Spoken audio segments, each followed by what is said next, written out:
The broadcast is now starting. All attendees are in listen-only mode. Good evening, everyone. This is Shravani, your host for today. It's a new month and a new topic. So excited to see you all who have participated throughout the world. Like we have participants from all over the world.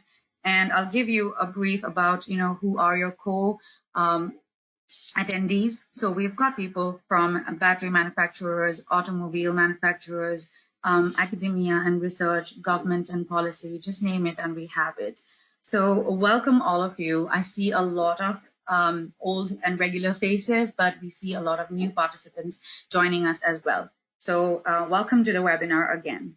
So for those of you who have already been following us, they already know about what is this webinar series all about and how did we start, etc. But however, for the people who have joined in for the first time, I will give a brief introduction about what is this series about and how did we go from there. So this Electric Mobility Forum project, and the webinar is a part of it, of course, was funded by our kind supporters, the Shakti Sustainable Energy Foundation in 2018.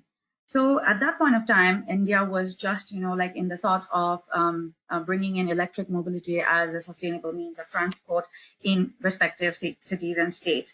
But at that point of time, although the enthusiasm was at the fullest, but we did not have a common platform where brilliant minds, researchers and scientists could come to a common platform and then share their knowledge and expertise together so that we can adopt it to our best efficient means.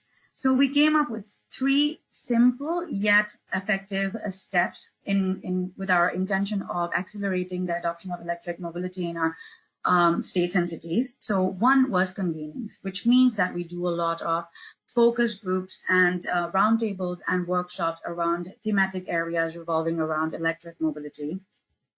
Then we do scaling, which is more on a virtual manner, and it's a wider level knowledge dissemination from experts all over the world, which is implementable in Indian states and cities.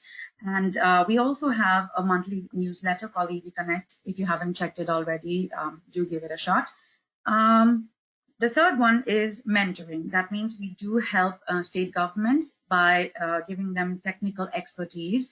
And whoever is keen on adopting electric mobility in their states and cities. So far, we have completed a lot of different and exciting webinars with different speakers in exciting topics. So people who have just joined in, and you're keen on following what happened in the previous webinars, you can go to the Citifix Learn link and check out our previous events. We also have the link of the video and the presentation, the materials uploaded in the same. And in case you are willing to attend all these webinars in the coming months, do join us in the Telegram group, which is of EMF, Electric Mobility Forum. And also, alternatively, you can ping me on my LinkedIn profile so that you get regular updates of what is happening in the next month or so. And trust me, it is really exciting, so you will have a good time. Coming to today's topic, obviously you have people who have already followed us would see a clear difference between the topics that were chosen for the webinar topics in the last year compared to the ones this year. So last year, we were thinking about, okay, if electric vehicles come on ground, how is it going to be? So it was more on a utopian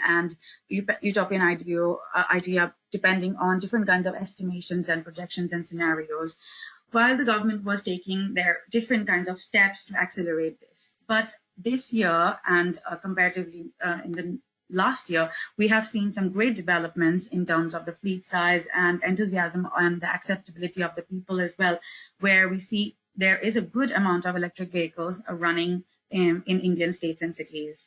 So some of the there are a lot of buses actually in our Indian states, some without policies, some with policies. So we are talking from this year about topics which are actually dealing with on-ground problems, real-life challenges, and actual case studies so that we can learn from each other.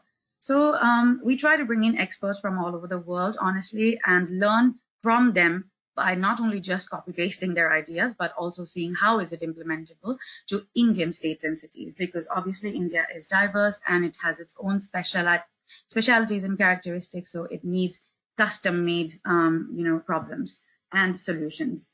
So discussing what are the key takeaways of today's topic. So today's topic, you guys know that it is about battery monitoring and why is it important and the benefits of it. So you have already registered for this, looking at the key topics, but again, I'll just remind you that we're going to see why and how is battery monitoring done, and obviously the advantages of it. We'll look at a real life case study, and we'll also learn different kinds of parameters that needs to be included while doing the tenders. Something which is also interesting and a little bit technical is that we'll be also looking at battery parameter degradation and effects and potential mitigation strategies. So for that, we thought, okay, who would be a good speaker to talk about all these things? Because obviously in India, we are still at a very nascent stage, a newer one where we have just in the process of deploying buses, or some of them are just running from 1 to 2 years. So the actual problems aren't seen so far, but that doesn't mean that we don't have to be prepared, right? So obviously we needed somebody who has actually been doing this, in their countries, and we could learn from them. So before coming to our brilliant speaker, I would also like to mention my gratitude and thanks to Mr. Rohan Shailesh Modi, who is a German Chancellor Fellow who has been helping us throughout getting hold of amazing speakers and helping us coordinating these webinar sessions. So thank you, Rohan. Without you, obviously, this wouldn't have been possible. Now coming to our expert of the month, who is going to throw us light on this amazing topic, is Mr. Lutz Morawietz. So he has a graduate degree in engineering, which is particularly in electrical engineering. And I'll give a little bit of introduction about him, and I'm sure that I wouldn't be doing a lot of justice.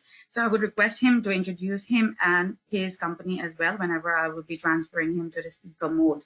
However, I'll just try to give him a little bit of idea about, what his background is. So from 2013 to 2020, he was a technical team leader for battery, energy, and RDE and the chair of vehicle mechanics at TU Dresden and its associated companies, and have been served as the research associate there from 2003.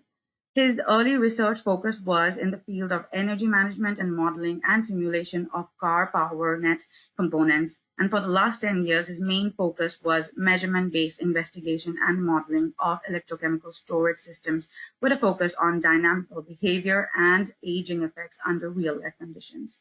Now, very recently, he has joined Volytica, and is leading like the chair of Battery Diagnostics in Battery Diagnostics Dresden. In this position, his key role is that he is in charge of the development and scalable implementation of automated battery diagnostics approach, among other for determining the SOH of batteries with the help of data-driven methods. So who else would have been better than him to, let us know about this important topic. So this brings me to the end of the introduction, and I'll be handing over to Mr. Lutz. However, I'm coming to the most boring part of the webinar, which is the logistics part. I know this is boring, but it is very, very important. So I thank you, all of you who has, sent us different kinds of questions, and we'll be trying to take all of them, if not all of them, but most of them. And we have, decided with the speaker that whichever ones are the most interesting ones, we will try to, answer them. However, I know that during this webinar that you'll be having tremendous amount of other questions as well. So I would request you to type your questions in the questions box and not in the chat box, because if you do it on the chat box, I won't be able to see it. The second point is that the link of this webinar would be uploaded in the Certificates Learn link in a week or two. You will be getting a notification. If not, don't hesitate to ping me up in my email ID or alternatively in my LinkedIn. So the presentation would be uploaded, and also I do it myself, and I'm saying you as well. So don't freak out if you're having internet connectivity issues or you have forgotten to take a photo of the slides, because it happens. But don't worry about it. We'll be having the whole recording of this video and we'll be uploading it in the same link. So I hope you have a great learning session, and I'm excited for this as much as you are. So handing it over to Mr. Lutz Morawietz, and there you go. Okay. So, okay, can you hear me? Yeah. Yes. Yeah. Okay. Then thank you for the very kind introduction of my person, and yeah, welcome to everybody to my talk about battery monitoring, the importance and the solutions for PTCs.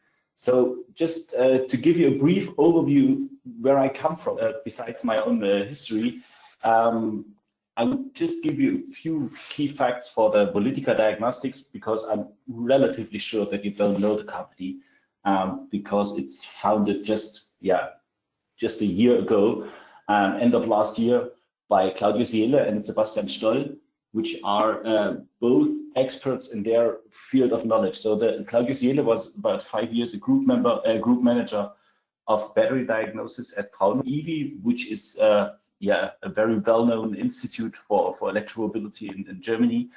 And Sebastian Stoll worked for about 11 years as a cloud engineer. So both bring in the expertise you need for monitoring and diagnostics of batteries. And additional to that, two guys, we have 4 other employees right now. So we're just a startup, still growing. As you can see here, we're of course located in Germany, but in the far east, in the very beautiful city of Dresden. What are we doing at Volytica? So we try to cover the whole chain for battery diagnostics. So we're starting right here with the field data. So we have our approach is that we are source agnostic. So that means that we don't take care about how the data is coming to us. So we have our own existing telematic solutions, or we can choose from your third-party products, whatever. So everything should fit to our engine. We don't need sensors. We basically our approach is based on the CAN bus data, and we try to use just as minimal data that you just need for that. So we're not dealing with a great amount of data.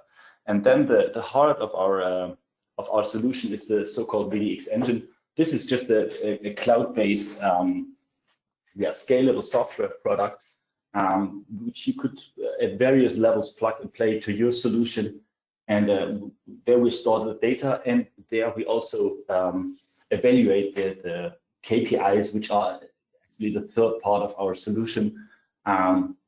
We try to generate the information you need from your battery during the life. And of course, very important is a realistic aging information over the whole life cycle. So that's what we do. That's who we are. And now, after this slight commercial part of the talk, I will come to the talk itself, which I've set up an agenda with these 4 points. Like, first, I have to start with setting the frame. Why is degradation important? Besides the title of the topic of the talk, battery monitoring, it's all about degradation, because that's the key fact for electromobility as we think. In the second part, I will point out a few basics, just a few about degradation itself, and some few words and key facts you have to know about batteries. And then coming in the third part to the battery monitoring. Why and how should you do that? Why and how can you do that? And as the last part, it's some kind of wrap up with an outlook. And I try to give you some takeaways from all the points before, what you should take care of in tendering electric buses. So let's come to the first point. Why is degradation important? What we think is that the battery is something like the heart of an electric vehicle. If I'm talking about electric vehicles, from my history, I'm sliced on electric buses, but I think it's valid for nearly everything, every electric vehicle you can think of, from car to scooter to three-wheeler to bus to train to ship, whatever whatever is driven with an electrical engine. So coming back, the battery is the heart of this kind of vehicle, just because it's the single most expensive part of a vehicle. So about 30% you can think of just the price for the battery. And that's why it's so important. And of course, the battery is subject to usage-dependent wear, but not only usage-dependent. The problem is the battery is wearing all the time, no matter if you use it or not. But how you use it is very crucial on the aging itself. And I would like to point out a few key facts about that aging. And as a third part of that, it's extremely complex to diagnose the battery. How does the battery feels, and then from that on to predict the future. So it's not only having like a voltmeter, plug it to the battery and know how it feels. You have to do a lot of more things and algorithms to get known to the age of the battery or the degradation. So after that very short setting frame, I will come to some basics, and I will start with a few key words one should be aware of when talking about a battery. So the first one is the capacity and the SOC. So as an example, I took this glass of water, which probably everybody should know. And if you're talking about the capacity and the SOC, obviously the capacity is what you can fill into the glass. So how much content of energy can be in a battery. And the state of charge, the SOC, it's simply how much is actually inside the battery. So like the level of water in the glass. Another thing you will realize is often in like data sheets or wherever, there is the talk about full cycles or full cycle equivalents. What does that mean? So it's very simple. One full cycle is like charging the battery from the very empty part completely full and back to empty. This is one full cycle.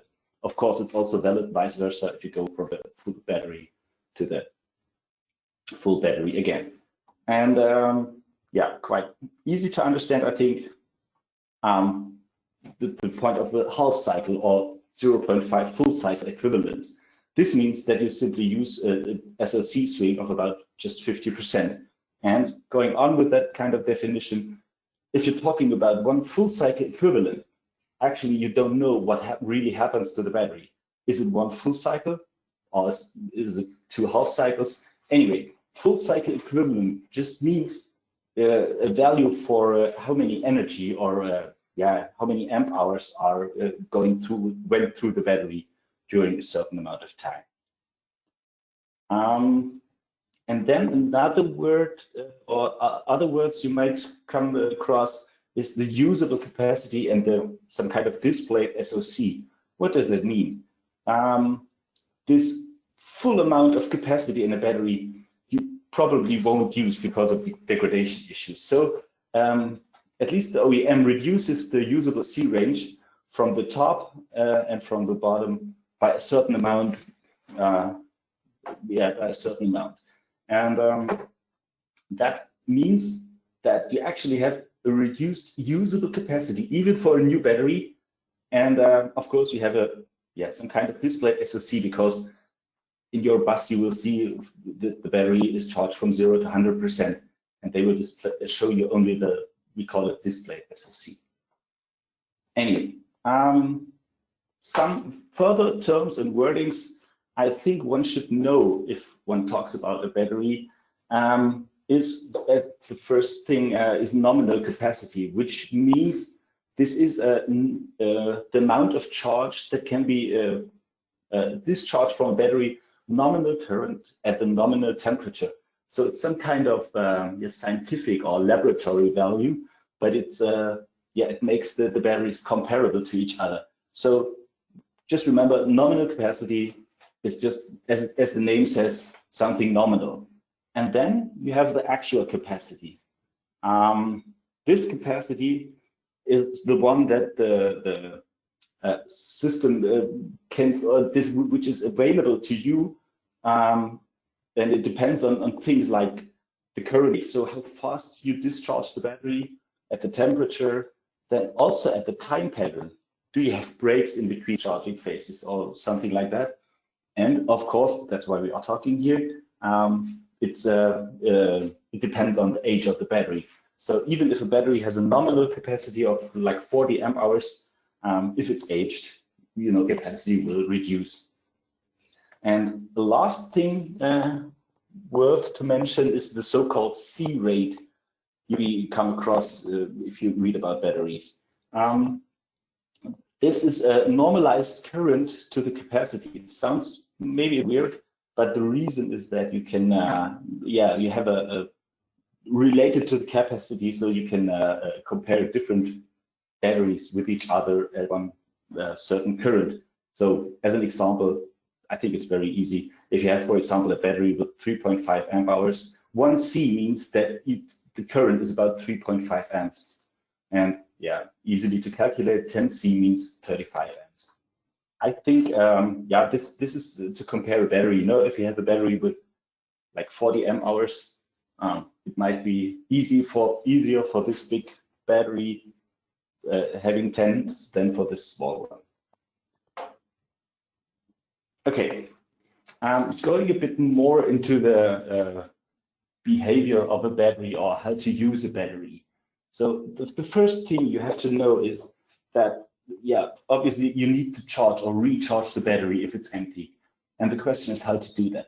Well, a common method for lithium-ion batteries, or the only really used method, at least laboratory, to reach a fully charged battery is called CC-CV method. I pointed it out a little in that diagram down here. So the first phase, CC phase, means constant current phase. So as the name says, charge the battery with a constant current. You see it here, that's the current. So the current stays constant. That means that the SOC is rising linearly as long as the current stays constant. And of course, the voltage is going up as well. So you do this typically with a current of 0.3 and 1 C. Here you have the C rate used. The voltage reaches the cutoff voltage. This is kind of data sheet value. So in my diagram, this is that point. You see that the voltage reaches the cutoff voltage, which is 4.2 volts for this cell. And then you switch to the second phase, the CV phase, which means constant voltage phase. At this phase, the voltage, like here, is kept constant. And this leads to a decreasing current. And you keep the voltage constant until the current limit normally is about C20 is reached, and then you say, okay, per definition, the battery is fully charged. So two things are important for that. The first thing is in reality, or in real world, this is slightly adapted. So you won't take with a bus at the charging station.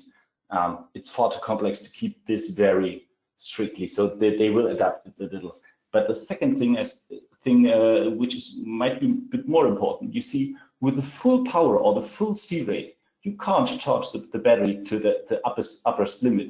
You just get about 80% of SOC into the battery, and then you have to decrease the current and wait quite a long time. You see, this is in the time scale here is in second. So after close to 1 hour, you are about at the 80%, and then you need another 2000 seconds to reach the fully charged battery. And this leads me to another thing which might be important when tendering a bus. I call it the sense and the nonsense of high charging power. I think just increasing the power will reduce the charging time. And that's always a good thing, because charging is one problem. With a diesel bus, you only take minutes to recharge it fully. With an electric bus, you have to take a bit more time. And I show you here are simulation results we've done with my at the university previously. And these are simulation results from a real existing traction battery with the chemistry of lithium iron phosphate. The start SOC for the simulation was 50%, and we did it at a surrounding temperature of 30%, just that you know what we did. And here applied to that battery a charging power for a certain time, so like about 900 seconds. And what you see here is if we apply 100 kilowatts for the first step, the 100 kilowatts go into the battery as long as it's plugged in. So what happens if we double the charging power? What you see here is, of course, at the first step, you double the charging, the power going into the battery. But after a certain amount of time, the power drops or gets lower, even up to 100 kilowatts at the end. Why is that the case? Just because of the voltage limitations I showed you before. So here the battery reaches the upper voltage limit, and then it has to decrease the power, because not to destroy the battery. And what happens if we go even further with, let's say, 300 kilowatts? So the first thing you will realize is that the 300 kilowatts never go into the battery because the voltage limit is reached instantly. And also a second effect has to be taken into account. As higher as the power is you charge the battery, as warmer gets the battery. And here you see that the battery itself, or we know it, you don't see it, you see just the results. As the matter of that, the battery reduces by itself the charging power. So it says the charging stations, don't charge me that hard because I'm getting too warm. And even though the power gets below the 200 kilowatts line here. So, and now if you look at the energy we can charge in during that time, let's set the blue line at 100%. So double the charging power doesn't mean doubling the energy going into the battery. It's just 76% more, which you can get into. And yeah, maybe a bit surprisingly, if you further increase the charging power, it's not really worth it because it's only about 80%, 16% more, which you can charge during the same time. So what's the outcome? Yeah, the first one is that if you simply increase the charging power, it's not the same than shortening the charging time. Of course, you shorten it, but not in an equivalent way. And the second is, if you increase the charging power, you definitely reduce the life of the battery. And as a third fact, I didn't write it down here, increasing the charging power means increasing the cost of your charging system. So the price for a charging system is about to be linear to its charging power with the offset. And that means you have to really take care that you don't oversize the charging system, invest a lot of money, decrease the life of the battery, but don't get it back in charging in smaller charging times in an equivalent way. After that fact, I will now start to talk about degradation and the degradation effects. Coming back to the glass of water you've seen in the slides, this is the new glass of water, and what happens during the time, due to different reasons, the glass of water gets smaller. So somewhere you have a degraded capacity and an increased resistance. And what are the reasons why this happens? So in the further on, I will mainly talk on the reduced capacity, respectively as a state of health. You can do words vice versa. So there are two main effects which can be divided. So the one is the inevitable part of that. This is called aging. That's what we meant by aging. You can't, you just can influence it, but you can't invite it. And the second one we think is avoidable, basically by design or by the usage. So the first thing is, during the life of a battery, between the single cells of a battery, you will get some kind of inhomogeneity due to problem balancing, due to problems with the SOC determination, whatever. This also leads to a decreasing of the usable capacity. And of course, I won't talk about that too much. You have also catastrophic failures like, really problems in the battery. And this leads to simply an early failure, which has nothing to do with aging itself. It's some kind of, mistake, let's say. But all the parts here lead to the range and power decrease of the battery, and that's what you probably are interested in. And in the next slides, I will focus on this inevitable aging effect. So how long does the battery live? That's the basic question you might have for battery aging. There are definitions for that. The first one is the usable capacity decreased to 80% of its initial value. This is a definition mostly taken into account for mobile applications. For stationary batteries, they set the limit to 70%. The internal resistance also has a kind of limit value, which is set to 200%. So if whether the capacity is below 80% or the internal resistance is above 200% of its initial value, you say, yeah, the battery life is over for the first use. What leads to that aging? One can divide it into two parts of aging, like the calendrical aging and the cyclical aging. As the name say, the calendrical aging happens all the time with respect to time, and the cyclical aging is connected to the usage of the battery. Both lead to the reduction of the capacity and, as mentioned, to the increase of the resistance with the pointed out results you see in here. As I said, the calendrical aging is a function of time, and it has the key factors temperature and mean SOC, so the SOC where the battery is stored at. One can say as higher the temperature is and as higher the SOC is, as faster the aging is evolving. Also, the very low SOC is not good for the battery. So yeah, the thing is keep it in the middle and then it's fine for the battery. The cyclical aging is a bit more complex. It's a function of the charge throughput, which means of the energy you put through the battery with charging and discharging. So the key factors for that are also the temperature and the mean SOC, but additional to that, the current rate, so how fast you charge or discharge the battery, how strong you use it, and the so-called SOC swing, or sometimes I call it the SOC, which means from which level of SOC you discharge a battery to which level.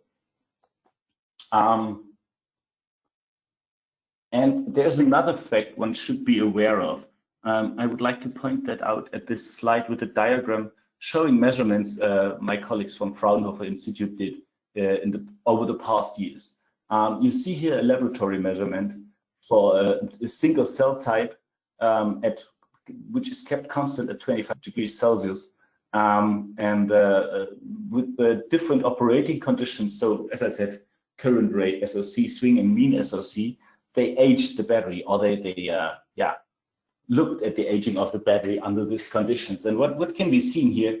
Let's look at about 4,000 full cycle equivalents, even at the same temperature and the same cell. So the one condition leads to a decrease of the capacity to about 68%, 86%, and the other cell is still at let's say 97%. So this is worth to notice that the speed of degradation strongly depends on the operating conditions. And without knowing these operating conditions, so without monitoring the battery in their real life, you cannot really estimate the actual degradation state of the battery. And let's try to conclude a little bit this second part of my topic of my talk. So what you should take away with you is that for aging, you have four main influencing factors, which are the temperature, the SOC swing or delta SOC, the mean SOC and the C rate, respectively, the power you use the battery with. And of course, you have some kind of optimal values, which I have to point out strongly depend on the actual cell you use. So for temperature, one can say that in between 15 to 30 degrees Celsius, it's quite okay for the battery. For the delta SOC swing, you have to say, yeah, simply the lower the better. So as smaller as the SOC swing gets, longer the battery will live. For the mean SOC, I mentioned it before. So about 50% is better than 30%. Means that, yeah, just keep it in the middle. Keep the SOC in the middle, and then it's fine for the battery. And the C rate, of course, is also as lower as better. So as smoother you use the battery, as longer it will live. But now the question might be how to influence these factors. And I try to give you some slight hints on some kind of mitigation strategies how you can might be able to influence this influencing factors during with your planning of the bus usage. So the temperature, of course, is relatively difficult to influence because you have some environment and the bus has to drive in that environment, and the environment has some kind of temperature. But a very maybe simple thing is just avoid parking a very long time in the sun. So if you're over the pause times, just look for a shadow, maybe with a roof, so that the battery doesn't get really hot. Delta SOC, I think this is really most difficult to influence because this means that the delta SOC strongly depends on the needed usage time and the track and the distance the bus has to travel during the day. So the only thing you can think of, and I'm sure you should think of, is charging more often. So it means I'm personally really a fan of on-track charging because you lower the SOC swing. Mean SOC also is relatively difficult to influence, but it's as I said here by the temperature. Don't charge the bus and then parking overnight. It's way better to park the bus in a lower SOC and then just charge it and start driving on the next day. That's what I meant here with use smart charging. The C rate, well, this strongly depends on the driver. So far-sighted driving, the use of recuperative braking is a key factor where you can influence this value. So I think you have a few ideas how to mitigate the aging of a battery, but I know it's very, very difficult really to have all in mind during the operation. Okay, third part of the talk, battery monitoring. Actually, it's the topic of the talk, why and how. So just think of that little example what I've picked here. It shows the capacity decreasing over the time. So this is something like the aging of the battery will look like. So we are right now, and we've seen during very effective battery monitoring that the battery has decreased to that point. Now it comes to the point that you need to predict the future, and in that case here I marked it as design. The battery went to the 80% limit exactly at the time the tendering says end of warranty. So everything for every party is perfect. Like the battery lasts as long as the OEM says, and everything's fine. But there are two cases which might happen, and you probably should start thinking of. The first one is scenario A. I named it scenario A, where maybe due to a very conservative design, or maybe to a much easier usage profile as assumed, the battery would last very much longer than is assumed in previous as it is designed. So with this gap, you really have a chance to save money. You know, you paid for a battery which lasts like that, but you can use it until that point. But it's important at this point that you know that. So you need exact information here about the degradation of the battery. And the second scenario, which might be even worse, is you have a warranty condition breach, or the usage profile is harder than assumed, the battery gets broken earlier. So this has to be taken into account very early, because otherwise the bus is not working anymore, or your OEM says, you have warranty condition breach. So you should be aware of that scenario as well. What are the takeaways from that slide? Why you should do battery monitoring? I think it's obviously clear. It's relevant for both the OEM and for the PTC. And also to predict the future, very detailed knowledge of the battery and usage profile is crucial. And you only get this by monitoring the battery during their life, as I pointed out here at the very bottom. So now battery monitoring. In a global way, it's a very complex thing, of course, but I try to point out some things at this slide you have to consider if you think about battery monitoring. The first thing is collecting the data. So the first question is, what is the data source you have? Do you install additional sensors? Do you use the CAN interface of your bus? What kind of CAN interface is available? Second thing is the hardware you use for telemetrics. You need space to mount that, you need a power supply, and you have to think about who's providing that hardware to me. So do I build it up on my own? Do I use a service provider, whatever? And then the third thing might be crucial is how to transmit the data. Is there a mobile network provider, or is there even a mobile network at the area where my bus is driving? So what kind of data do I need and which amount? Security issues, stability issues, all these you have to consider during for that first part of monitoring. Then the second thing is storing the data. You have to store the data somewhere. Is it a cloud service provider, which for every byte takes money from you? Is it your own server you might have in your basement? And then again, the security and fail-safe issues you have to think about. Secondly, the scalability of that storing system. Maybe you firstly buy, let's say, 10 buses, but in a few years you will have hundreds of buses.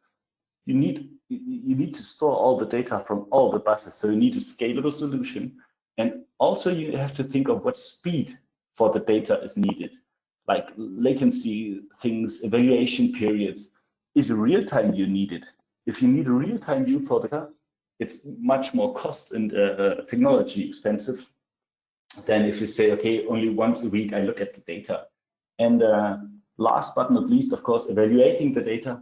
The first thing is, what do you want to evaluate? Where are the algorithms come from, and where do the knowledge comes from? You need knowledge not only for the algorithms, you need parameters, so-called stress maps for the aging, and you need battery knowledge. So all this thing you have to consider for battery monitoring. I think it's clear that we would suggest that you're taking some advisors for that, or take some companies who are dealing with that, because battery monitoring is not common knowledge at all for everybody. It's just a very specialized thing to do. And how do we do that? Just a few examples. So we have a way to collect and to store the data, and what do we do with the data? So the first thing is, what we do is so-called web dashboard, or we call it asset cockpit. So that's nearly real-time view of the data for every bus. I don't want to go too much into detail, because this is just some kind of eye-catcher we can show in official slides. But what you see is you have some kind of operating values, like the kilowatts, min-max values. You have some kind of statistics or history for temperature and all the influencing factors I talked about before. You have some statistics about temperature profiles and so on. And what you see here is very central to our analysis. We call it BICS. It's some kind of burden index. We can discuss about the name later on. Anyway, it gives you some kind of measure if the battery is used in a suitable manner or not. So if the BICS index is getting very much above 1, it says, hey, you use the battery a bit too strong. And then you can look down here, why? So that's what we call asset cockpit. And the second, more detailed view, what we offer our customers is we call it Volytica report, which means that we analyze the operation profile more in deep. First on a rough way with some statistics, and then on the second page we go into detail about the really usable capacity or capacity degradation, and then also doing analysis on the SOC consistency, on the unbalancing system, and so on. So that's what we offer, and I think you should use, or you should look for a company which is offering this as well for your electric buses, if you want to bring them into the field in a great amount. So let's come to the last point, tendering. And to be honest, I can only give you a very brief overview about the question you have to consider during tendering. The first thing I want to point out is that a full electric bus is a very, very complex ecosystem. So you have to take decisions in all of these three domains, like technological decisions, which kind of battery capacity I take, which kind of charging technology do I install? Do I install only charging at the depot or also on-track charging, overnight charging? Does the bus have air conditioning? Which size of a bus I buy, and so on. This is related to some economical issues like the price of the car, the price of the vehicle itself, price for the battery, service life, energy costs, and so on. And of course, it has a deep impact on the operational things, like demand for space on the depot or on track for charging stations. What are the circulation times of buses? A diesel bus, as I said, you have to have recharged in about 5 minutes, or let's say 10 minutes. For an electric bus, you need hours. You have to take that into account. What is the workshop equipment?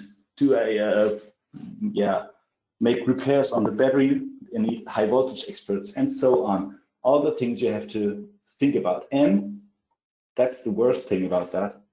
Nearly every point is related to another point in another domain. Very simple. As bigger as the capacity, as higher will be the price.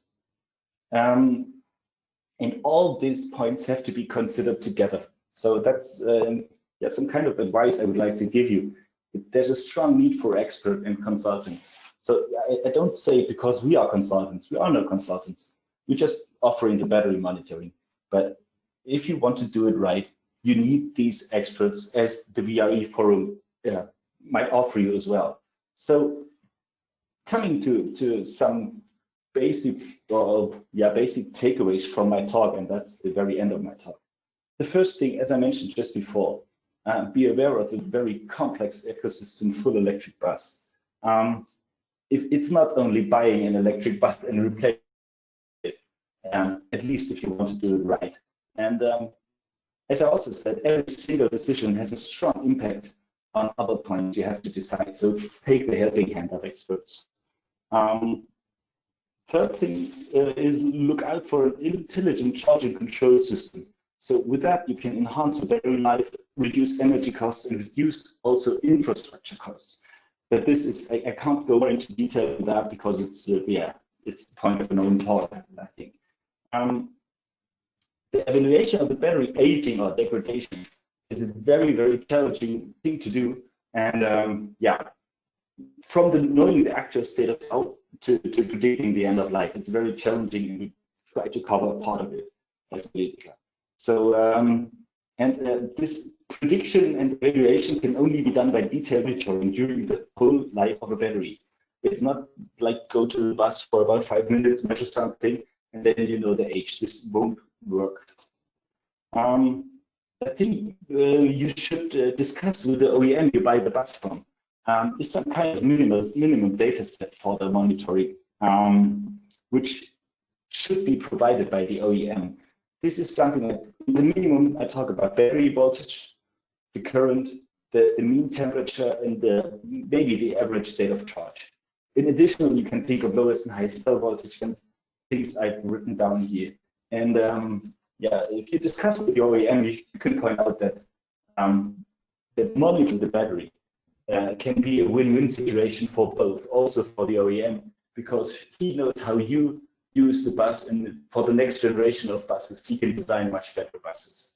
So, looking at the time, I made it really to the point. That was the end of my talk. I really want to thank you for having the opportunity to talk to you. And I really look forward to the questions you have. Thank you so much, Lutz. That was a very well explained topic. I know it is a very complex one, and the time isn't justified. So one slide could have been a lecture for like 1 hour. So thank you for, putting it in such a simpler form for all of us. I see a lot of questions coming up, so I'll try to take as much as we can because obviously the time is limited. So putting the first question to you is, somebody is asking here is, why the depth of discharge of a battery is usually kept less than 90%. Over to you.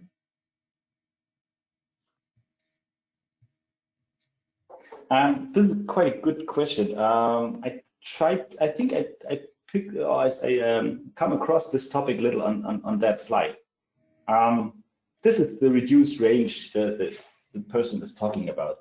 And it seems a bit like that the OEM or the battery manufacturer is selling something what they actually don't have. But the reason is, are there other reasons for that? The first thing is, by reducing the usable range of the battery, you also enhance the battery life, as I pointed out later on in the talk. So a delta SOC swing of 100% is the worst thing you can do to the battery. So if you just slightly reduces, as the person said, about 10%, it will really increase the battery life. And I think a second thing for that is, I think I mentioned it also, is some kind of uncertainty of the SOC for the battery. So the SOC you can't measure, you can only estimate it. And yeah, every estimation is slightly wrong. And with this kind of range up here and down here, you have the possibility, if you say, I'm a little wrong, you can be, the actual SOC you think is here, but in reality it's here, so nothing happens to the battery itself. It would be a really problem if you think it's here and in reality it's just above, so you would also destroy the battery.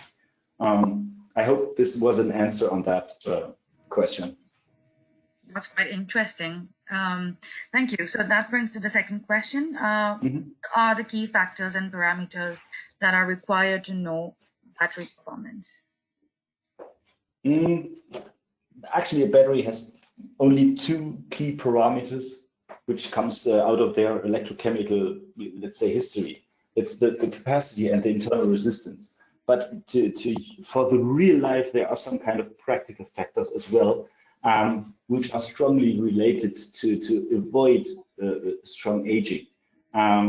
So the first thing I think is, for practical use, interesting is the energy content of the battery. Of course, that's somehow similar to how far can I drive with a bus. Second thing is continuous power. So let's say, how hard can I use the battery without destroying it? And related to that, mostly some kind of for a certain amount of time. So for a battery, it's possible, let's say, for about 10 seconds to use it harder and nothing worse happens. And then for the operating conditions, it's crucial to know the temperature range which is allowed to use the battery in, and the storing temperature, of course. Charging conditions might be interesting, and of course also some lifetime information is crucial to know about the battery, to know from the battery, sorry. Okay, I hope it helps. This answer helps the person who was asking. Yeah. Yeah, I'm afraid there are quite a lot of factors and key parameters. I just could name here. Sure. The third question is something that I'm also personally interested in, is because, as you know, that India has a range of temperatures starting from, in the northern cities, it's, it's extremely hot compared to some other places where it's extremely cold, which brings us to the next question, which is, what extra precautions and monitoring needs to be done for batteries installed in different temperature conditions? Yeah, this question, I could give a question like what means different, but I don't do that, don't be afraid. When Well, this question is strongly related to thermal management. I think you have to do with the battery. And thermal management is a crucial thing for the performance lifetime. So to say it relatively simple, you have to avoid high and low temperatures. Low temperatures are especially critical during charging phases, let's say due to disinflating and other effects. And high temperatures are bad because of it rises the aging speed. So I would say if you have cold conditions as a Ferrari, you have definitely to think about battery heating. So like if you the bus is staying over the night in the depot, you have to heat the battery a little before you charge it or before you start driving the battery. The same could be for hot conditions like cooling. Yeah, that's the thing. You have to take the battery something in between 15 to 30 degrees, as I said. And the last thing is again monitoring. Monitoring, I think, is crucial for let's say extreme temperature ranges, because you might have different points of temperatures or different values of temperature in the battery. It means nothing to you that if you know that your battery is about in the middle on the mean value for 25 degrees Celsius. You need to know that the coldest and the hottest temperature, or hottest battery cell is, because they restrict you in the limit of charging or driving. Okay. Thank you. Next question is there any impact of driving behavior on electric vehicle energy consumption and range? The short answer to that is yes, but I would like to point it out a bit more. Yeah. For a normal diesel bus, there were studies in Germany, I know, they say it's about 20 to 30% of the energy consumption is related to driving behavior. The good news, I think, is that for electric bus, it's lower. I don't have really values for that, but the reason why it's lower is that an electric bus can recuperate during braking. And if you have a very smooth driver, he needs less energy for driving, but he will recuperate less energy because of the smooth braking as well. And if you have like a more sportive driver, it will lose more energy during acceleration, but also recuperates more. So yes, there is an impact, but it's lower than, well, it's expected to be lower than in diesel bus. Nice. Bringing to the next question, I think it is quite exciting. So to the user, what are the basic symptoms that the battery is now beginning to die, or, you know, like not in terms of discharge, but end of life? So what are the initial symptoms? I think this is actually a very complex question to answer, and very complicated as well. But I try. So field results I know show that during the lifetime, the main problem which you will realize first is that maybe single cells or single parts of the battery are not really aged, but get somehow destroyed or damaged. So this is a problem you will face, that at a certain point you never realize, you won't realize it before the battery gets some kind of broken. Don't be afraid, this happens not quite often, but we saw it in the field. And the second thing, like let's say the normal aging, you will realize it in a maybe slower charging or longer charging phases, and of course in a reduced range of the electric bus. It gets empty earlier. But the lab results we've just I've just seen a few weeks ago show something which might make you quite happy. If you use the battery in a kind of moderate way, we see a quite linear decrease of the battery. I go back to the slide with the measurement results. Just a second. Where are they? Here. You see the decreasing is quite linear. So in another measurement campaign, I saw that it's going way below 80%, and it still remains linear. So there isn't some kind of breakdown of the battery. It's over the line, it continuously decreasing, but there's no real break like you might know it from your, let's say, mobile phone, where you sometimes realize that you can't use it more than 1 hour, and then you have to read it. This won't probably happen to an electric bus. Wow, that's nice. The next question is the second last question, because I'm afraid we are, running out of time. Yeah.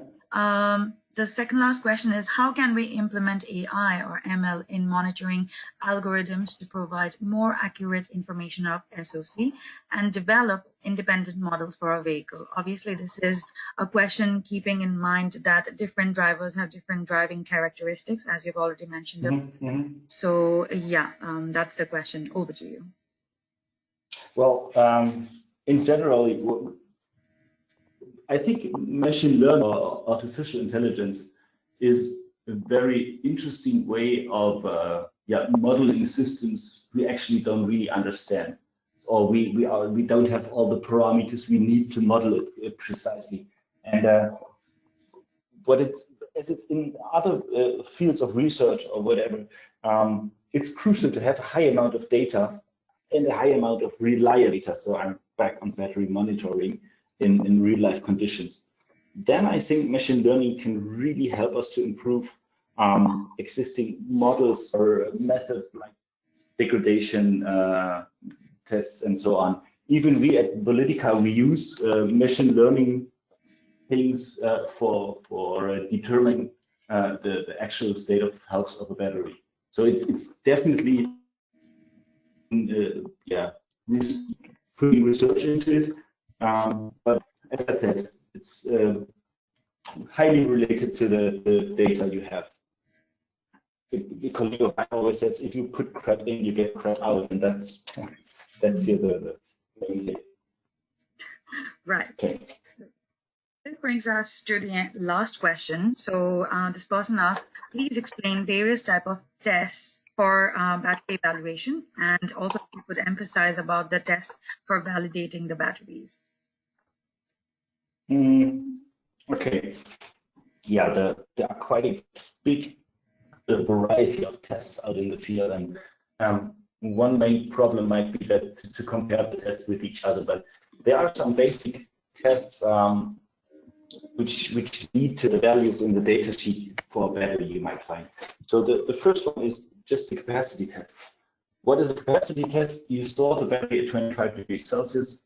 You fully charge it with a CCCV method I explained, and then you fully decharge it with 1C. And what you get is the capacity of the battery in amp hours.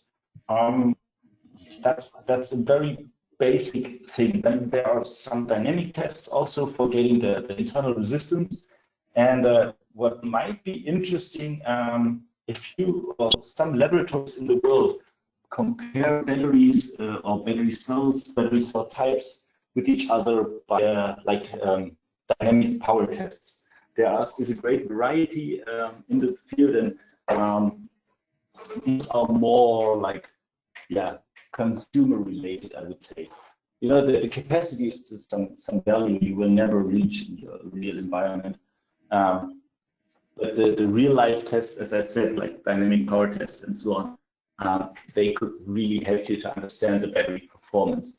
I'm afraid that's something, that's it what I can say to that, because it's such a wide field, and you can fill talks with that, with different kinds of measurements for batteries. I'm sure. Thank you so much for trying to make it explain in such a simple way, because I'm sure that this is a vast topic of discussion. So I'm afraid that brings us to the end of our webinar for this month. And I would like to thank you, especially because you've given such valuable time, not only for the day of the webinar, but also multiple, meetings for discussing small points regarding this webinar for today.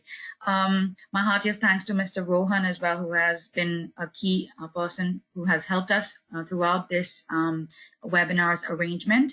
Also, I would like to thank our kind supporters, the Shakti Sustainable Energy Foundation, and our lovely audience without whom, obviously, the webinars aren't as successful as they have always been. This brings us to the end, which means that if you have missed out on any topic, any slide, or your internet connection wasn't amazing, don't worry, that because we'll be having the same presentation and the video uploaded in the same link, and you'll be getting a notification of the same. I am apologizing you all for not being able to take all of your questions. Some of them were really good questions, but due to the time crunch, we could not. So our speaker has already shared his email address, and you already know mine, which is shravani.sharma@wri.org. If you have any questions or comments, we would love to hear from you guys. So please don't hesitate and send us as many as you want. Also, we'll come back to you with another exciting and new topic for next month. And in the meanwhile, if you have any suggestions or you want us to organize any exciting webinar or around a burning topic, then you can definitely mail us or reach out to us. So that's all for today. Thank you, Lutz. Thank you, everyone. And I hope you guys have a wonderful evening. See you next month. Bye-bye.